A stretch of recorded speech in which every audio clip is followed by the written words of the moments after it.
Xavi আলোনসোর চাকরি বাঁচালেন অবহেলিত Rodrigo. Xavi আলোনসোর চাকরি যখন ঝুঁকিতে, তখন আশার আলো হয়ে আসলেন ব্রাজিলিয়ান সুপারস্টার রদ্রিগো।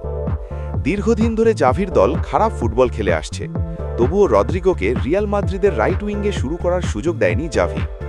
অথচ অফ ফর্মের রদ্রিগো রিয়াল মাদ্রিদের যে কোনো রাইট উইঙ্গারের চেয়েও ভালো ফুটবল খেলতে পারে।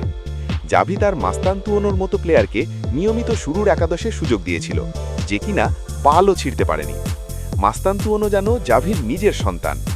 শেষমেশ চ্যাম্পিয়ন্স লিগে ম্যান সিটির বিপক্ষে রদ্রিগোকে শুরুর একাদশে জায়গা দেয় জাভি আলোনসো। রদ্রিগো সুযোগের পূর্ণ ফায়দা নিয়েছেন, করেছেন দুর্দান্ত একটি গোল। সেই সাথে জাভির চোখে আঙুল দিয়ে দেখিয়ে দিলেন রদ্রিগো রাইট উইঙ্গে কতটা ভালো খেলতে পারে। এর পরের ম্যাচে দেপোর্তিভো আলাভাসের বিপক্ষে রদ্রিগোর গোলে জয় পায় রিয়াল মাদ্রিদ। অথচ এই ম্যাচ না জিতলে নিশ্চিতভাবে জাভির চাকরি চলে যেতে পারত। এরপর গতরাতে আবারও গুরুত্বপূর্ণ ম্যাচে শক্তিশালী সেভিয়ার বিপক্ষে ম্যাচ সেরা পারফরম্যান্স করেছে রদ্রিগো। বেলিংহ্যামের গোলে অ্যাসিস্ট করেছেন এবং একটি পেনাল্টি জিতেছেন, অর্থাৎ মাদ্রিদের দুটি গোলই আসে রদ্রিগোর অবদানে। ভাবা যায় এই রদ্রিগোকে জাভি কতটা অবহেলা করেছে।